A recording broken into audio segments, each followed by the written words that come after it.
सोमवार के दिन जो अमावस्या पड़े वो सोमती अमावस्या कहलाती है।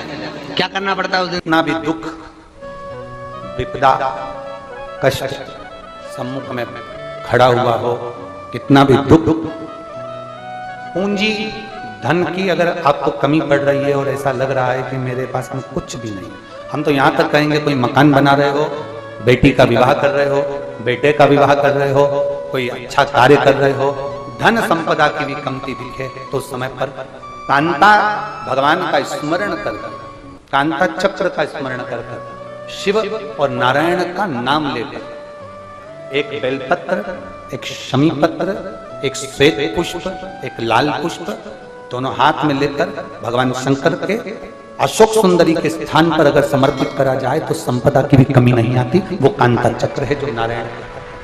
यहां तक शिव महापुराण की कथा कहती है, अगर कोई विद्वत ब्राह्मण ने आपको बताया है कि आपके घर में पितृदोष है, कोई विद्वान ब्राह्मण ने बता दिया कि आपके घर में काल सर्प दोष है, कोई विद्वान ब्राह्मण ने बता दिया कि आपके यहाँ पर ये वास्तु दोष है और इस दोष को मिटाना जरूरी है, कोई ने आपको बताया, उस समय पर हमें घबराना नहीं, उस समय में घबराने का क्रम नहीं है। कहते हैं पीपल का जो जल झड़ता है पीपल के वृक्ष से, आप लोगों ने कभी देखा है कि नहीं देखा, वो हमको नहीं मालूम। कितना भी अगर कोई वास्तु दोष बता दिया, पितृदोष बता दिया, काल सर्प दोष बता दिया, कितना भी अगर कोई दोष बता दे, तो पीपल का जो जल वृक्ष में से झड़ता है, कभी कभी आप उसके नीचे हाथ रखकर देखना, थाली रखकर देखना, उसमें पत्थर पर देखना, तो वहां पर भी पानी के निशान आपको मिलेंगे, बूंद के निशान। मात्र उस पीपल के वृक्ष के जल की एक बिंदी, एकमात्र बिंदी, शंकर भगवान का जो शिवलिंग है, जलाधारी है, चरण है, गणेश कार्तिक का स्थान है, अशोक सुंदरी का स्थान है, और प्रत्येक जलाधारी में से पानी बीच में से आकर नीचे की ओर गिरता, नीचे की ओर गिरता। आप लोगों के स्मरण में हमने पहले भी बताया कि राइट में किसका स्थान है? गणेश जी का, लेफ्ट में कार्तिक के, बीच में अशोक सुंदरी। ये क्या है? पार्वती जी का हस्त कमल शिवलिंग, और ऊपर से जो जल एक एक बूंद शंकर जी के शिवलिंग पर गिर रहा है, वो शंकर जी की 5 लड़कियां जया, विषहरा, शामलीवारी, दौतली और देव, शंकर जी की 5 लड़कियों एक एक बूंद पानी शिव जी पर गिरा। जहां जल नीचे गिरता है उस स्थान से जहां तक जल बहकर जा रहा है उस स्थान तक 33 कोटि देवताओं का स्थान, 33 कोटि देवताओं का स्थान। अब जहां पानी आया, जहां नीचे गिरा, उसके बीच में जो स्थान होता है, आप लोगों ने देखा है कि नहीं देखा? जिनने देखा है जरा हाथ उठाओ। ये पानी जैसे यहां तक आया और यहां के बाद नीचे गिरेगा, तब वो नाली के माध्यम से बाहर जाएगा। तो जितनी दूर यहां से वो नीचे की ओर जो गिर रहा है, यहां से वो नीचे की ओर जो पानी जा रहा है, ये जो स्थान होता है, ये हमारे 3 दोषों को निवारण तुरंत कर देता है। एक हमारा पितृदोष, एक हमारा काल सर्प दोष और एक हमारा वास्तु दोष का निवारण ये तुरंत। और ये तो हमने केवल आपको शिव महापुराण के माध्यम से बताया कि ये 3 दोष का निवारण कर देता है, पर यदि कभी आप ध्यान से लिंग पुराण को पढ़ेंगे, आप यदि लिंग पुराण को पढ़ेंगे और गीता प्रेस गोरखपुर की लिंग पुराण को लाकर यदि आप पढ़ते हैं, या गीता प्रेस गोरखपुर की शिव अंक को भी आप अगर पढ़ेंगे, उसका नंबर हमारे स्मरण में नहीं आ रहा है, शिव अंक को भी अगर आप पढ़ेंगे तो उसमें भी आपको वर्णन मिलेगा कि हम तो केवल 3 दोष का बता रहे हैं, पर हमारे शास्त्र तो यहाँ पर और भी दोषों का वर्णन कर रहे हैं। जैसे किसी ने बता दिया आपको शनि का दोष है, किसी ने बता दिया मंगल का दोष है, किसी ने बता दिया आपको केतु का दोष है, किसी ने बता दिया आपको राहु का दोष है, किसी ने आपको कह दिया कि बृहस्पति का दोष है, किसी ने कह दिया आपको ये वाला दोष है। दुनिया के जितने दोष, पीपल के वृक्ष के झड़ता हुआ जल की एक बूंद का स्पर्श, भले वो सूख गई हो, उसका एक स्पर्श मात्र जहां पानी नीचे की ओर गिर रहा है, उतनी परिधि, उतनी जगह के बीच में जहां से पानी गिरता है, बस उस स्थान पर अगर वो उंगली अपना नाम और गोत्र का स्मरण कर कर भी लगा दी जाए और एक लोटा जल चढ़ा दिया जाए, तो ये जितने दुनिया के दोष हैं वो अपने आप समाप्त हो ही जाते हैं। शंकर की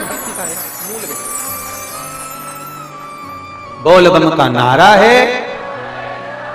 और अच्छे से समझ लो, जरा ध्यान में आ जाए आप लोगों के, नहीं तो गलत कर बैठो तो बहुत स्मरण रखिएगा। शिवलिंग जलाधारी, जलाधारी में से पानी बहता है, नीचे की ओर जाता है। जितना मोटा शिवलिंग की ये जलाधारी होती है, उसमें से पानी जहां नीचे गिरता है, जितनी भी मोटी हो उसमें कहीं पर भी आप बिंदी लगा सकते हैं। उस स्थान पर आप कहीं पर भी उस बिंदी को लगा सकते। कोई कह दे तुमको कि तुम्हारा मंगल गड़बड़ है, कोई कह दे तुमको तुम्हारा राहु गड़बड़ है, कोई कह दे तुमको तुम्हारा केतु गड़बड़ है, कोई तुमसे कह दे तुम्हारा बृहस्पति गड़बड़ है, तो समझ लेना कि हमारे ग्रह की दशा को सुधारने के लिए ये जो स्थान है, बस उस स्थान पर एक बिंदु एक। अब आज के जमाने में आपने देखा होगा, जब से आप शंकर जी को जल चढ़ाना प्रारंभ करें, जब से आपने शिव महापुराण की कथा सुनना प्रारंभ करी, तब से आपने सुना होगा कि कोई भी अब ज्यादा आपको सुनने को नहीं मिलता कि वास्तु दोष हो गया, कि पितृदोष हो गया, कि कालसर्प दोष हो गया। इसके पहले का जो समय था, उस समय किसी को भी पत्रिका दिखाओ, किसी के पास भी जाओ, वास्तु दोष, कालसर्प दोष, पितृदोष, ये सारे दोष चलते रहते थे। पर तुमने जो एक लोटा जल शंकर भगवान को समर्पित करा, तुम्हारा चढ़ा हुआ जल उसी स्थान से नीचे गिर रहा है जहां हमने बिंदी लगाने का बताया, वहां से नीचे गिर रहा है, तो तुम्हारा दोष जल चढ़ाते चढ़ाते अपने आप वो दोष समाप्त होता चलेगा। सारी समस्या का हल एक लोटा। आपके घर में पितृदोष है, आपको ऐसा महसूस होता है, आपको लगता है, तो किसी भी नवरात्रि के पहले जो अमावस्या पड़ती है, मान लो अपन अमावस्या पड़ी, आप अंदाजा लगाइए, तो जिस दिन अमावस्या रहे उस दिन चावल की कटोरी में एक कपूर का टुकड़ा रख दीजिए महाराज, छोटा सा, और कपूर का टुकड़ा रखकर उस कपूर को दरवाजे के बाहर कटोरी में ही, चावल रखी हुई कटोरी में ही उसको पितरों का स्मरण कर कर जला दीजिए। और जलाने के बाद उस चावल को कहीं भी किसी भी वृक्ष की छांव में पक्षियों के लिए डाल दीजिए। शिव महापुराण की कथा कहती है, अगर मान लो पितृ आपको कष्ट दे रहे हैं, पितृ आपको तकलीफ दे रहे हैं, कोई काम नहीं होने दे रहे हैं, या कहीं आपको ऐसा लगता है कि पितरों का दोष है, तो वो पितृदोष देवी, अब ये जो आप करेंगे ये कब कर रहे हैं? अमावस्या के दिन आप उसको रख रहे हैं, अमावस्या के दिन उसको रखकर रात भर आपने रखा कपूर के साथ में, सुबह एकम पड़ गई, नवरात्रि लग गई, उसी दिन उसको जलाकर आपने पटक दिया। अर्थात उससे देवी और पितृ इन दोनों का आशीर्वाद जो प्राप्त होता है, तो घर में से पितृदोष समाप्त होकर लक्ष्मी की वृद्धि प्रारंभ हो जाती है, कार्य में सिद्धता आ जाती है। मान लो अगर पितृदोष है तो करो, नहीं है बड़े अलमस्ती से रहो, तो ये पितृदोष का स्मरण।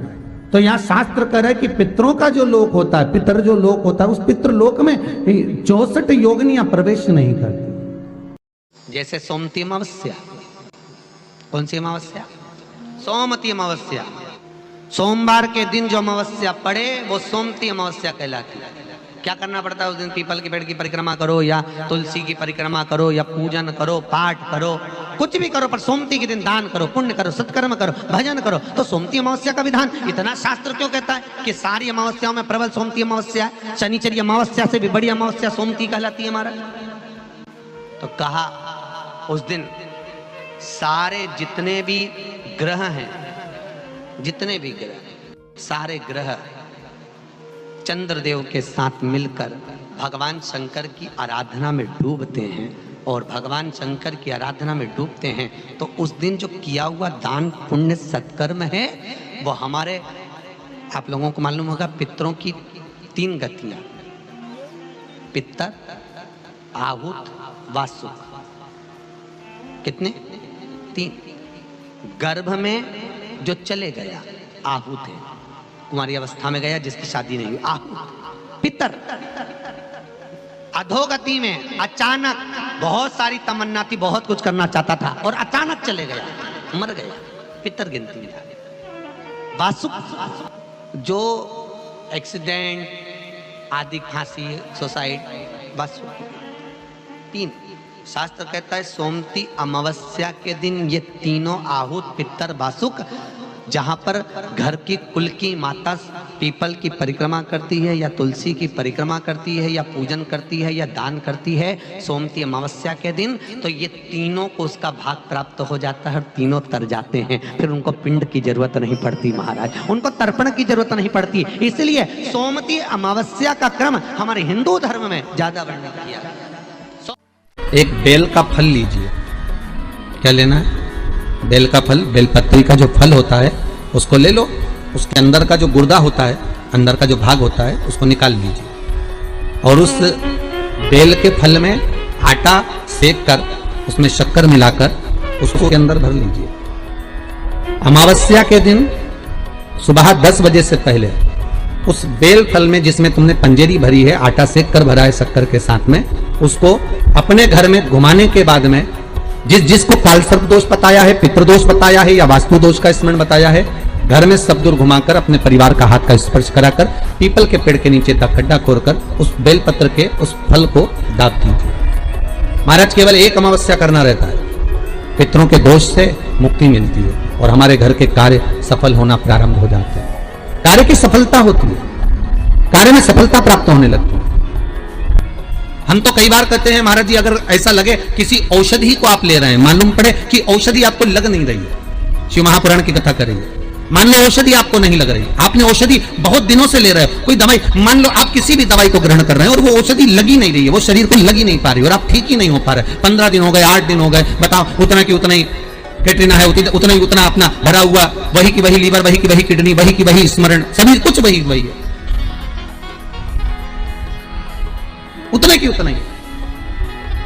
बीपी भी ऊंचा नीचा चल रहा है पर लेवल में नहीं आ रहा, शुगर भी लेवल में नहीं आ रही, तो प्रयास करा करो महाराज, बेलपत्री के फल का जो गुर्दा है, अंदर का जो भाग है फल का, उसको पानी में गला लीजिए और प्रदोष की प्रदोष, कम से कम प्रदोष नहीं हो और बीमारी जरा दवाई लगी नहीं रही हो तो बिना प्रदोष के भी कर सकते हो, उसको पानी में गलाइए, आधा घंटा पानी में, जैसे आपको सुबह मंदिर जाना है 10 बजे, तो सुबह स्नान कर कम से कम 6:30-7 बजे उसको पानी में गला दीजिए और उस बेले के फल का गुर्दा से गला हुआ पानी शिव जी को ले जाकर समर्पित कर दीजिए। महाराज उस पानी में से थोड़ा सा 1 चम्मच पानी शिव जी पे चढ़ा हुआ लेकर आ जाइए, उस पानी को जो बीमार व्यक्ति है उसको औषधि देने से पहले मात्र आधी चम्मच से भी आधा चम्मच उसको दे दीजिए। भगवान शंकर का श्री शिवाय नमस्तुभ्यम का जाप कर उस पानी को देने के बाद अगर आप औषधि देंगे तो ये पक्का है कि औषधि अपना कार्य करना प्रारंभ कर देगी और वो स्वस्थ होना प्रारंभ हो जाएगी। क्या करना पड़ता है उस दिन? पीपल के पेड़ की परिक्रमा करो या तुलसी की परिक्रमा करो या पूजन करो, पाठ करो, कुछ भी करो, पर सोमती के दिन दान करो, पुण्य करो, सत्कर्म करो, भजन करो। तो सोमती अमावस्या का विधान इतना शास्त्र क्यों कहता है कि सारी अमावस्याओं में प्रबल सोमती अमावस्या, शनिचरी अमावस्या से भी बड़ी अमावस्या सोमती कहलाती है। हमारा जितने भी ग्रह, सारे ग्रह चंद्रदेव के साथ मिलकर भगवान शंकर की आराधना में डूबते हैं और भगवान शंकर की आराधना में डूबते हैं तो उस दिन जो किया हुआ दान पुण्य सत्कर्म है वो हमारे, आप लोगों को मालूम होगा, पितरों की 3 गतियां, पितर, आहुत, वासुक, कितने? 3। गर्भ में जो चले गया आहुत है, कुंवारी अवस्था में गया जिसकी शादी नहीं हुई, आहुत। पितर अधोगति में अचानक बहुत सारी तमन्ना थी, बहुत कुछ करना चाहता था और अचानक चले गया, मर गया, पितर गिनती में। जो एक्सीडेंट आदि, खांसी, सुसाइड, बस 3। शास्त्र कहता है सोमती अमावस्या के दिन ये तीनों आहुत, पितर, वासुक, जहां पर घर की कुल की माता पीपल की परिक्रमा करती है या तुलसी की परिक्रमा करती है या पूजन करती है या दान करती है सोमती अमावस्या के दिन, तो ये तीनों को उसका भाग प्राप्त हो जाता है और तीनों तर जाते हैं। फिर उनको पिंड की जरूरत नहीं पड़ती महाराज, उनको तर्पण की जरूरत नहीं पड़ती। इसलिए सोमती अमावस्या का क्रम हमारे हिंदू धर्म में ज्यादा वर्णित है। विश्वास कहता है अमावस्या के दिन और श्राद्ध पक्ष की अमावस्या के दिन जो नदी, तालाब, बावड़ी, कुआं किसी भी एक जगह पर अपने पूर्वजों का नाम लेकर शाम के समय पर दिया लगाएगा, ये मेरा विश्वास कहता है उसके लिए कुबेर भंडारी भंडार जरूर बनेगा, पितृ भंडार जरूर बनेंगे, ये निश्चित। इस पीपल के वृक्ष के नीचे जो शनिवार को दिया लगाएगा वो लक्ष्मी और नारायण को अपने घर ले जाएगा। इसलिए शनिवार के दिन पीपल के वृक्ष के नीचे दिया का प्रमाण है महाराज। और सुन दरिद्रता देवी, तेरे पेड़ के नीचे जो खाली हाथ आएगा तू उसके घर में प्रवेश करेगी और जो भरे हाथ से मतलब पानी का लोटा ले जाओ, कंकु ले जाओ, चावल ले जाओ, रोली ले जाओ, कुछ भी, जरा सी शक्कर ले जाओ, गुड़ ले जाओ, आटा ले जाओ, पर पीपल के पेड़ के नीचे कभी खाली हाथ मत जाओ। अगर तू खाली हाथ कोई आया तो तू उसके घर में प्रवेश कर। बड़ का पेड़ पितरों का प्रतीक होता है, बेलपत्री का पेड़ भी पितरों का प्रतीक होता है, क्योंकि ये पितरों के वंश से जो पार्वती मैया का प्रागट्य भाव वर्णन किया। पीपल का वृक्ष पितरों का प्रतीक होता है। श्राद्ध पक्ष में महाराज पीपल के पेड़ के नीचे मात्र काली तिल्ली का पानी ही डाल देने से पितृदोष का निवारण हो जाता है। किसी लड़के की लड़की की विवाह शादी नहीं हो रहा हो, मंगल विवाह नहीं हो रहा हो, पानी के लोटे में थोड़ा सा काला तिल डालकर श्राद्ध पक्ष में पीपल के पेड़ के नीचे चढ़वा दीजिए। महाराज पितरों की शांति होती है, घर में मंगल कार्य होता है, मंगल कार्य हो जाता है, पितृदोष का निवारण होता है। ऐसा लग रहा है कि बहुत बड़ी बीमारी शरीर में आ गई है, वो मिट नहीं रही, बीमारी बहुत बड़ी है, नहीं जा रही। सरसों का फूल भगवान शंकर को चढ़ाना प्रारंभ कर। सरसों तो आप अपने घर के अंदर भी बो सकते हो, उसमें पीला फूल आ ही जाता है, शिव जी को चढ़ाना चालू कर दो, बीमारी समाप्त होना प्रारंभ। बेल का फल, बेलपत्री का जो फल होता है उसको ले लो, उसके अंदर का जो गुर्दा होता है, अंदर का जो भाग होता है उसको निकाल लीजिए और उस बेल के फल में आटा सेक कर उसमें शक्कर मिलाकर उसको के अंदर भर लीजिए। अमावस्या के दिन सुबह 10 बजे से पहले उस बेल फल में जिसमें तुमने पंजेरी भरी है, आटा सेक कर भरा है शक्कर के साथ में, उसको अपने घर में घुमाने के बाद में जिसको कालसर्प दोष बताया है, पितृदोष बताया है या वास्तु दोष का स्मरण बताया है, घर में सब दूर घुमाकर अपने परिवार का हाथ का स्पर्श कराकर पीपल के पेड़ के नीचे तक खड्डा खोदकर उस बेलपत्र के उस फल को दाब दीजिए। महाराज केवल एक अमावस्या करना रहता है, पितरों के दोष से मुक्ति मिलती है और हमारे घर के कार्य सफल होना प्रारंभ हो जाते हैं। कार्य की सफलता होती है, कार्य में सफलता प्राप्त होने लगती है। हम तो कई बार कहते हैं महाराज जी, अगर ऐसा लगे किसी औषधि को आप ले रहे हैं, मालूम पड़े कि औषधि आपको लग नहीं रही है, शिव महापुराण की कथा करेंगे, मान लो औषधि आपको नहीं लग रही, आपने औषधि बहुत दिनों से ले रहे हो, कोई दवाई, मान लो आप किसी भी दवाई को ग्रहण कर रहे हैं और वो औषधि लगी नहीं रही है, वो शरीर को लगी नहीं पा रही और आप ठीक ही नहीं हो पा रहे, 15 दिन हो गए, 8 दिन हो गए, बताओ, उतना की उतना ही कैटरीना है, उतना ही उतना अपना भरा हुआ, वही की वही लीवर, वही की वही किडनी, वही की वही स्मरण, सभी कुछ वही वही है, उतना की उतना ही। बीपी भी ऊंचा नीचा चल रहा है पर लेवल में नहीं आ रहा, शुगर भी लेवल में नहीं आ रही, तो प्रयास करा करो महाराज, बेलपत्री के फल का जो गुर्दा है, अंदर का जो भाग है फल का, उसको पानी में गला लीजिए और प्रदोष कम से कम प्रदोष नहीं हो और बीमारी जरा दवाई लगी नहीं रही हो तो बिना प्रदोष के भी कर सकते हो, उसको पानी में गलाइए। आधा घंटा पानी में, जैसे आपको सुबह मंदिर जाना है 10 बजे, तो सुबह स्नान कर कम से कम 6:30-7 बजे उसको पानी में गला दीजिए और उस बेले के फल का गुर्दा से गला हुआ पानी शिव जी को ले जाकर समर्पित कर दीजिए। महाराज उस पानी में से थोड़ा सा 1 चम्मच पानी शिव जी पे चढ़ा हुआ लेकर आ जाइए। उस पानी को जो बीमार व्यक्ति है उसको औषधि देने से पहले मात्र आधी चम्मच से भी आधा चम्मच उसको दे दीजिए। भगवान शंकर का श्री शिवाय नमस्तुभ्यम का जाप कर उस पानी को देने के बाद अगर आप औषधि देंगे तो ये पक्का है कि औषधि अपना कार्य करना प्रारंभ कर देगी और वो स्वस्थ होना प्रारंभ हो जाएगी, वो स्वस्थ होगा।